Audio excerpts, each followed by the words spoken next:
Hi everyone, welcome back to Lifting the Lamp.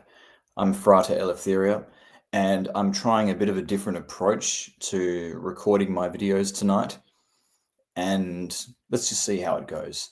The reason for the different format is just to branch out a bit, and also because I'm going to be reading from my magical journals tonight and recounting a very powerful, very intense spiritual experience that I had about 5 years ago. One of the more ambitious magical workings that I've done, and the result of that. The magical working in question was an evocation over 3 days of the four princes of evil, so called, and the servient spirits under them as part of the Abramelin operation. Now, I've done videos before about not working with demons, and although the purpose of evoking the princes of evil is not so much to bargain with the demons rather than to confront them and be tested by them and to challenge them in order to overcome them, as we overcome our own flaws and defects. I still would not recommend anybody doing this. It's a lot of emotional and psychological processing of things over a very short, compressed period of time, and it can, it can have potentially damaging consequences. Not to mention the fact that you're calling up demons, which isn't necessary to work through our psychological issues. Talk to a mate, or go to therapy, or something like that instead. So I just wanted to say that, but I did want to still do the video because it's just an amazing story. And, there's not really, as far as I know, much of a record out there of what it's like to perform this particular part of the Abramelin operation.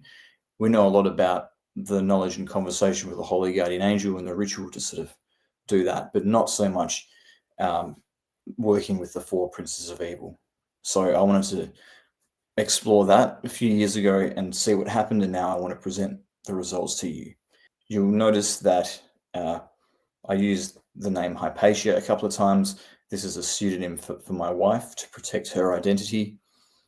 And yeah, it's got all sorts of things in it. It's got some of the physiological phenomena that you can experience in a ritual like this, some of the visionary astral experiences that you can have, and some of it reveals another side to the demonic entities, where there's a sort of intelligence to them, and they can almost say things that are reasonable, even though it's kind of ultimately serving their personal interests. It can give you some interesting insights into human psychology and all those sorts of things, albeit because they're trying to find ways that they can use that against you.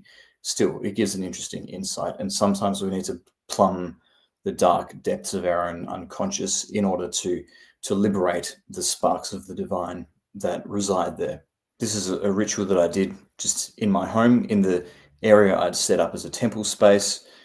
You might remember I did some of my older videos in that room with the Rorik paintings behind me. That was the room that I used for a lot of my rituals.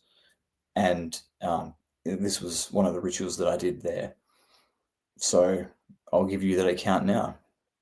Without further ado, here is my account of confronting the four princes of evil. Enjoy. From the 14th until the 16th of August 2020, I am engaging in a working to evoke and bind the four princes of evil. This working is contained in the Book of Abramelin and is meant to be undertaken immediately after knowledge and conversation with the Holy Guardian Angel. In 2013, after my Psalmic working, I attained knowledge and conversation. I then constructed the Abramelin squares and received a ritual from the angel for conjuring the spirits necessary for the use of those squares. However, I never summoned and bound the princes of evil as the Book of Abramelin instructed. I had assumed that this part of the Book of Abramelin was unimportant, since there is no equivalent task following the completion of the Sarmek ritual that I used for knowledge and conversation. However, when I summoned Aborimon earlier in 2020, he instructed me that I did indeed need to evoke and bind the princes. Once I got the chance, I set to work setting up the 3-day ritual I would need to perform. I based it primarily on the ritual my holy guardian angel had given me for summoning the Abramelin spirits. I filled in the blanks in that ritual by referring back to the Book of Abramelin and the characteristics of the ritual that it provides. I drew up 3 oaths, one for the 4 princes to swear on day 1, one for the 8 sub-princes to swear on day 2, and one for the servient and familiar spirits to swear on day 3. The first 2 oaths would be sworn on the wand that I had in the ritual, while the last oath would be sworn on the relevant Abramelin squares, the squares which needed to be used by calling that particular spirit. Each oath was one of obedience to me, and in the case of day 1 and 2, a clause stipulating the princes or sub-princes would send the spirits beneath them on the following day. This is all in keeping with the Book of Abramelin. I should mention, just before I go on with the account, that really the purpose of calling the 4 princes of evil and the sub-princes and so forth and binding them to the magician's will is about the parts of our consciousness that are represented by those demons, the lower parts of our being being under control of the higher parts. That's really what the process is meant to signify here. Notwithstanding that, however, the Abramelin demons do appear to be very real external forces in their own right. In my case, I did not use the wand described in the Book of Abramelin, but rather the same wand I had used in some of my past rituals involving the Abramelin squares that I'd created. I used frankincense, incense, and Abramelin oil in the ritual, as the holy guardian angel had instructed me to do. Rather than in front of a balcony, I would summon the spirits into the Triangle of Solomon, which I had created for other rituals. This was also in keeping with my angel's instructions. I would not make use of any other correspondences or sigils in the working, as I did not deem it appropriate in light of the instructions in the Book of Abramelin. I would wear my white robe. I would interact with the demons in the manner instructed in the Book of Abramelin. I added the additional requirement that all the demons and spirits physically sign the oath. I would accomplish this by me placing my right hand holding the wand within the triangle slightly after the demons had sworn the oath to me verbally, and then while holding a pen on some paper with my left hand, I would allow the pen to move of its own accord, and this would signify the demon or the spirit signing. With all in order, I began conducting the 3-day ritual. The first day, evoking the 4 princes of evil. 12:30 p.m. Setting up the ritual and preparing the temple space, I found that I only had 3 frankincense sticks left, and they all had mold growing on them. I took this as a sign of resistance from the demons, but I would not be perturbed. I would scrape the mold off the surface of the frankincense sticks before using them. I then performed the lesser banishing ritual of the pentagram and hexagram. I then read the invocation of my holy guardian angel and of the Abramelin demons as it was given to me by my holy guardian angel. I then summoned the first prince of evil, Lucifer. I asked Lucifer to make his presence known to me. He did this with a rap on the window to my right. He also appeared clearly in the spirit vision, that is to say, in my mind's eye. Once Lucifer had manifested himself, he immediately began to test me. He appealed to my pride above all else, using my feelings of betrayal in particular against me in order to undermine my confidence, pointing out that my betrayers had hurt me, that I had allowed them to hurt me, and that I in turn was like them. All ways of trying to undermine my self-confidence and get a reaction from my sense of pride. The way that I was able to overcome this assault from Lucifer was having the humility to admit my own faults and making peace with the fact that I would never be compensated for the lack of appreciation I had felt. Reaching this conclusion made Lucifer yield, but not before trying to throw me off by causing a sudden sharp pain in my chest. At 1:50 p.m. I moved on to summoning the next prince, Leviathan. I again read the invocation given to me by my holy guardian angel. I asked Leviathan to give me a sign that he was present, and there was a slight sound of movement in the room to indicate his arrival. I then saw his form astrally in the visionary manner in which I was seeing images. Leviathan accused me of not being in control of my emotions, being too easily upset by things. He also attacked me for being impatient, lacking focus when disinterested in something, and being uncomfortable with change, using what he could to try and to undermine me. He said that there were things in my unconscious that he could use against me because I wasn't even aware that they existed. So I compelled Leviathan to tell me what those things were, also so that I could work on them later on. When Leviathan wasn't trying to undermine me by exposing parts of my psychology to me, he attacked me by bringing on an overwhelming feeling of lethargy. I actually found myself lying down on the temple floor and almost falling asleep at one point, and it took a great amount of willpower to keep myself awake. Eventually, I jumped to my feet and gave myself 2 sharp slaps to the face. Then I was fully awake again. Then I went within again and closed my eyes and looked for visions, and then saw myself battling Leviathan. When I returned back to the physical world, when I opened my eyes, I was suddenly struck with a pain in my temple and my right shoulder. Then the pain struck again, this time in my right rib, but I held fast. At last, Leviathan could do nothing more to resist me. He relented and agreed to sign the oath. Leviathan swore on the wand and signed. At 2:36 p.m., I prepared to summon Satan. I conducted the necessary invocations. To announce his presence, Satan brushed the fingers of my left hand. With my eyes still open, I also saw subtle astral movements in the temple. Suddenly, I was overcome with an intense feeling I've never before experienced in an evocation. I recoiled as if blinded by an intense light. It was as if the sun itself had suddenly materialized right in front of me in the ritual chamber. I recovered from the initial feeling of being overwhelmed by the energy in the room, and I demanded Satan make something physically happen to prove that he was present. He made my lips numb, but this was not the physical kind of sign that I was looking for, a mere psychosomatic phenomenon. I briefly smelt sulfur, again, not the sign that I was looking for. Satan was demonstrating his strength further by refusing to meet my specific demand and give me a sign other than what I'd asked for. I then called upon my holy guardian angel and made the request to Satan again. After I did this, it immediately began raining. Satan had finally acquiesced. Satan now invoked the terms of some earlier agreement between him and I, which must have happened when I did silly things in my 20s.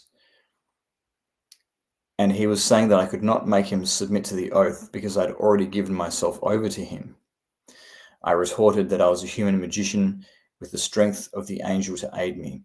I had the strength to spiritually overcome Satan, irrespective of any agreement that I may have naively made in my youth. But in order to nullify the pact, I would first need to make Satan submit. Satan would not give in to me easily. Satan began leveling several accusations at me, which I did not try to deny but fully acknowledged. And by acknowledging them, I was passing the test.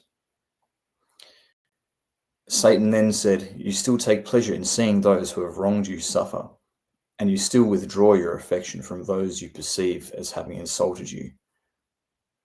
When Satan said this, I first became defensive in light of the accusation, and when I became defensive, Satan gloated at this. At last, growing desperate, I began to pray to the angel. I prayed fervently for the angel's help out of this situation. The angel replied quickly. It said there was a difference between celebrating in the thwarting of an injustice and reveling in cruelty towards a person. Only the latter was wrong, yet I had entertained such cruel revelry in the past. I had to renounce such thinking now, or I would not be able to defeat Satan. I had no other choice. I renounced my need to take pleasure in the pain of my enemies. As soon as I did this, I felt an incredible grace wash over me. I suddenly became filled with strength. I rose from my knees to a standing position once more. Satan, this third prince of evil, saw my strength and made one more desperate attempt to provoke my anger. But all he could do was yell expletives at me. It was ineffective. I made Satan sign the oath. I then made him undertake his first act of service to me, which was to declare that any prior agreement between he and I was nullified. Satan was dismissed at 3:25 p.m. and I banished at 3:28.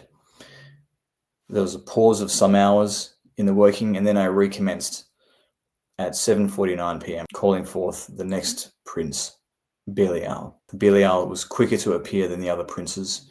He announced his coming with a hard knock in the roof.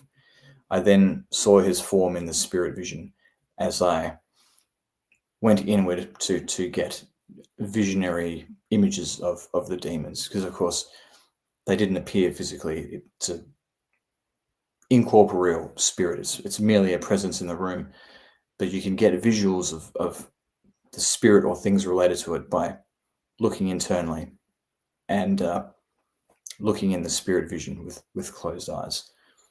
As soon as Belial appeared, he initiated a contest of sheer will with me. In the spirit vision, he attacked me relentlessly. He sent me snakes, then flying shards of glass. I was able to repel all this in the vision. Belial then assumed the form of a hydra and attacked me. But for every head I lopped off with my astral sword, 2 grew back in its place. Belial and I were then in a cathedral in the vision, and he took the form of my greatest enemy at the time. We locked hands and wrestled with one another viciously. At last, I threw Belial off me. This time, I did not hesitate in calling upon the power of my angel. I then commanded Belial to submit to a line of questioning from me. Belial was now bound to an extent, but his tongue had lost none of its strength. Belial then used my vanity against me, or attempted to do so, trying to bring up insecurities I had had about my appearance.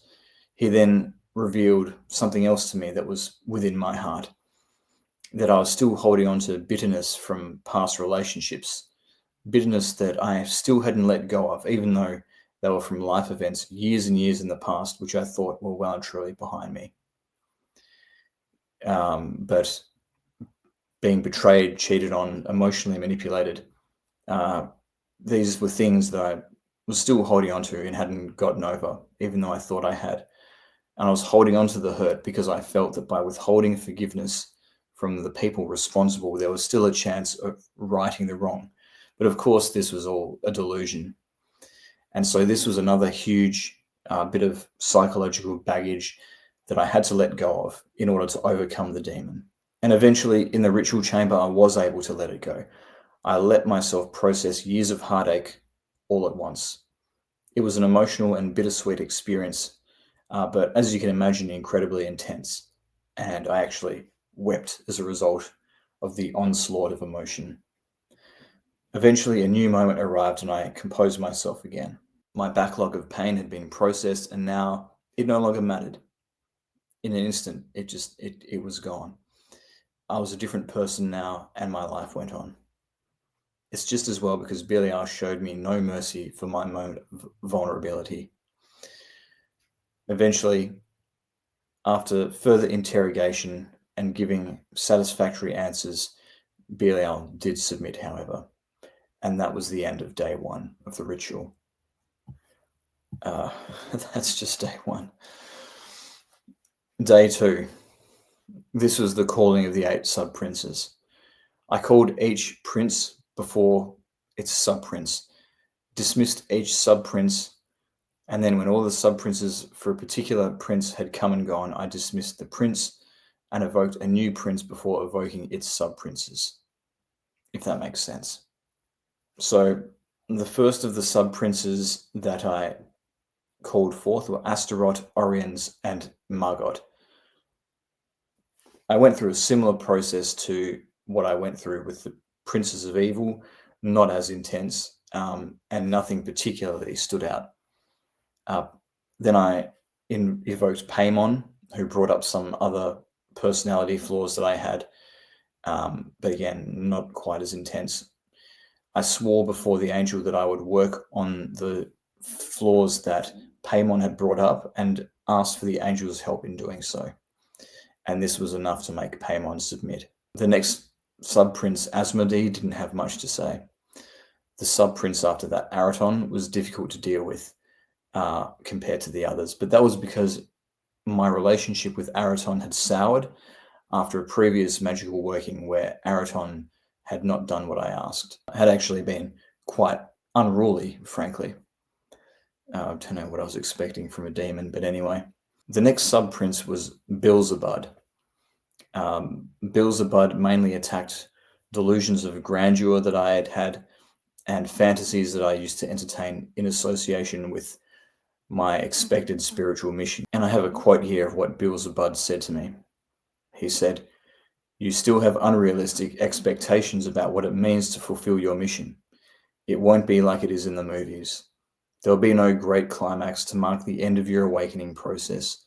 No seminal event after which you will finally be vindicated and seen as great by others. Your coming will not be hailed by initiated ones who have been awaiting your arrival. There will be no such glory for you to revel in. There will be none who already knows who you are or who helps you to establish yourself. There are those you meet as companions along the path, even admirers or fellow spiritual practitioners who contribute to your success, but they are few." Beelzebub continued assaulting me with difficult truths, saying, "You think a day will come to pass when your struggles are over for good. You imagine on that day everybody will finally respect you, but that day shall never come to pass." I know, harsh, right? At this point, my sense of disappointment and despair became even deeper. I wanted to cry, but had been so emotionally exhausted and drained by the previous day's activity that I had no tears left. I'll just have to endure these bleak aspects of the future. Perhaps life wouldn't be so bad if my expectations were not met. I let my feelings pass and then composed myself again. Eventually, Beelzebub did swear the oath after this period of testing. The next sub-prince was a Maimon. A Maimon's tests were not as intense, but similar to some of the previous tests. And that concluded the second day's activities and the summoning of the 8 sub-princes. Curiously, at midnight that night, the light bulb blew in the bathroom next to the temple. This is likely a consequence of summoning the princes and the sub-princes. That brings us to the third day, evoking the servient spirits and familiars. And just because these are lesser spirits than the princes and the sub-princes doesn't necessarily mean that there aren't some intense spiritual trials that happen in this part of the working. But before the working began, at around 9 a.m. in the morning, Hypatia and I were sitting downstairs, and Hypatia's camera bag fell over by itself. And then directly following this, there was a loud tap at the window. So a few phenomena happening there. I then went upstairs to prepare the ritual. During the preparations, there were 2 loud, angry peals of thunder that shook the whole house. Another phenomenon. This working has released a lot of rogue energy into this space, and I will need to cleanse the house thoroughly after today. Yeah, no kidding. So I then evoked all the princes and then the sub-princes, and I dismissed the princes but asked the sub-princes to remain until I had called one of them forward. And at around this point, when all the princes and sub-princes were in the room, Hypatia later told me that from where she was in the house, she could feel that there was a presence in the house. I read to the sub-princes the oath to be sworn by the servient spirits and the familiars. I asked the sub-princes to pass my words onto the spirits under them so I would not have to repeat them. The spirits could then swear the oath in an instant when I called them later. I first called forth the spirits under Astaroth. I commanded the spirits of Astaroth to appear as legion, that is, as a single amalgamated entity that could communicate with one voice. I commanded them to only interact with me individually when it came time to signing the oath. I heard the buzzing of a non-existent fly as the enunciation of their presence. I looked into the triangle and directed my vision there, and then looked within to the astral, to the vision, and I saw in the spirit vision that it was utterly crowded by spirits. It was a thing before me that was a tangle of forms and animalistic faces pulsating before me like some tornado type of formation. And the faces within, the way that I describe that in this journal entry is that it looked like Google Deep Dream imagery, if you ever remember that. It was before we had fancy AI generated images and things like that. But that's what these things look like. And I've noted in my journal that all of the groups of servient spirits appeared in this way, not just the spirits of Astaroth. The spirits of Astaroth then addressed me. They said, "We have one thing to tell you. Your cup is full. You take on too much at a time. How then can you hope to handle us?" But their claim as to their own power had no basis. I easily called their bluff and made them submit to me. They swore on the relevant Abramelin squares and then signed. They had all signed by 10:42 a.m. I then called forth the spirits of Margot. I summoned them on the same terms as the previous servient spirits.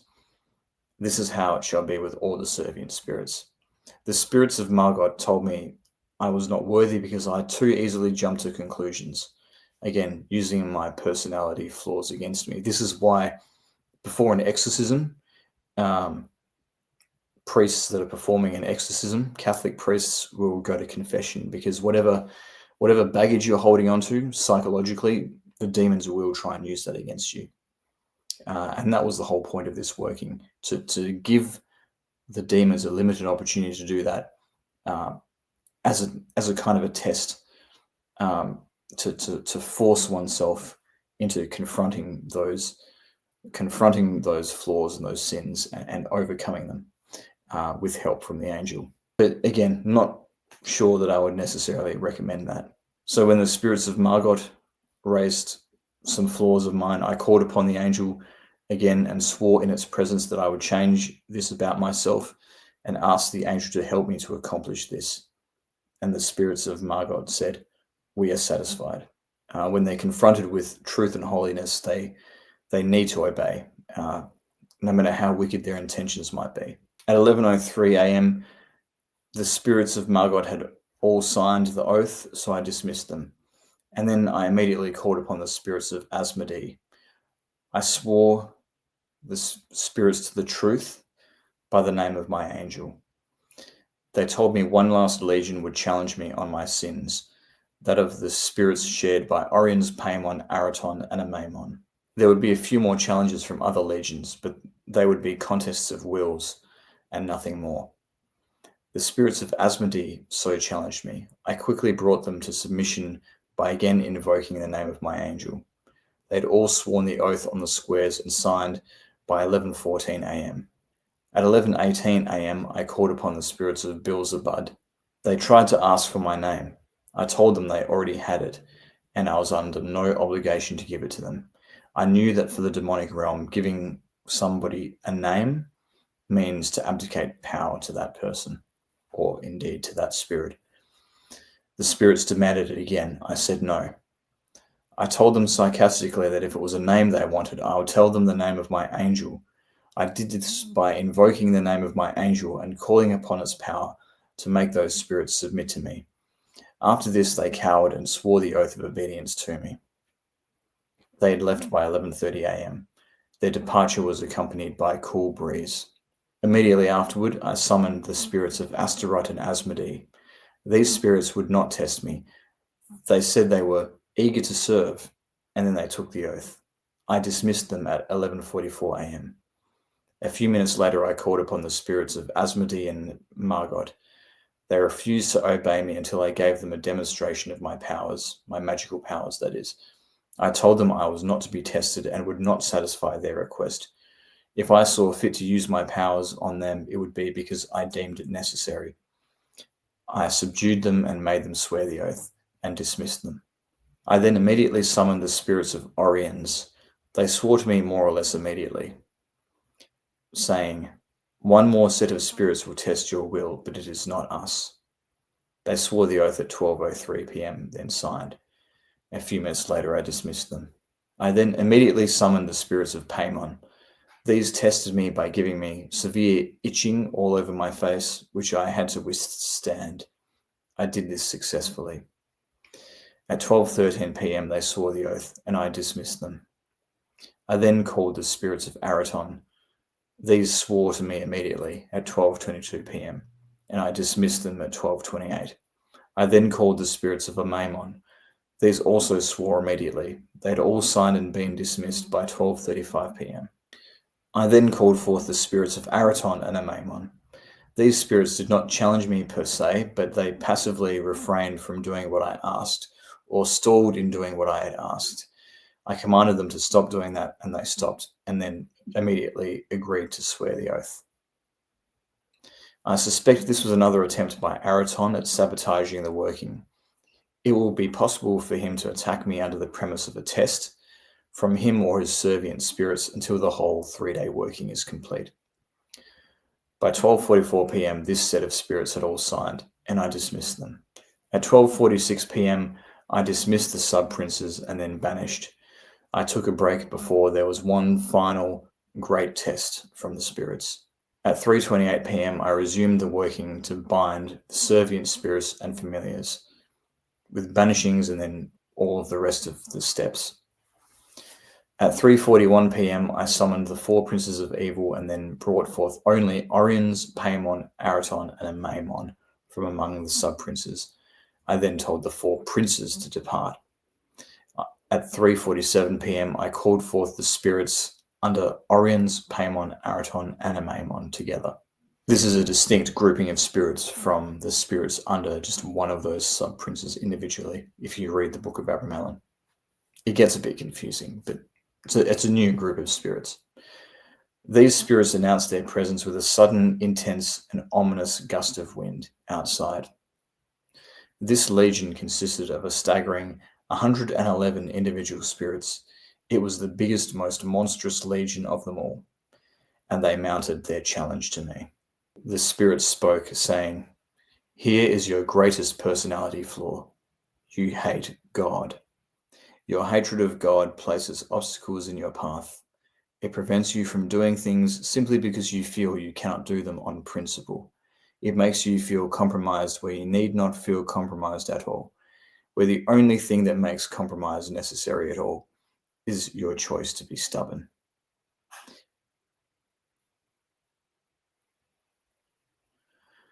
"You hate Christians and Christianity," they told me.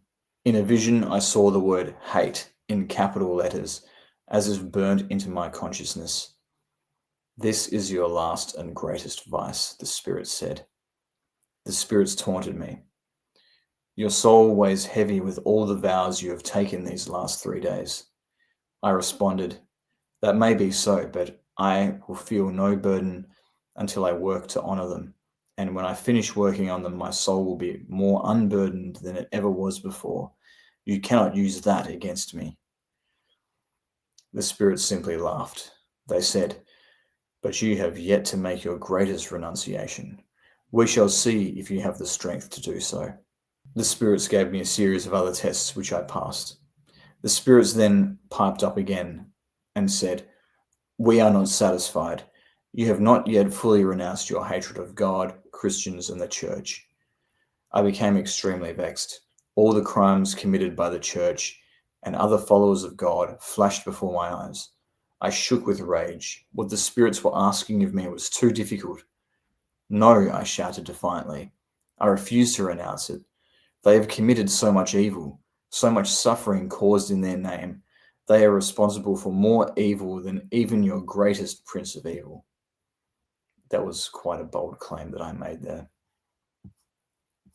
But I was very anti-religious back in those days. The spirits became indignant. Oh, so you consider us evil? We were once gods and angels. We are as we are now because whole belief systems were demonized. You cannot hate a whole religion or a particular god.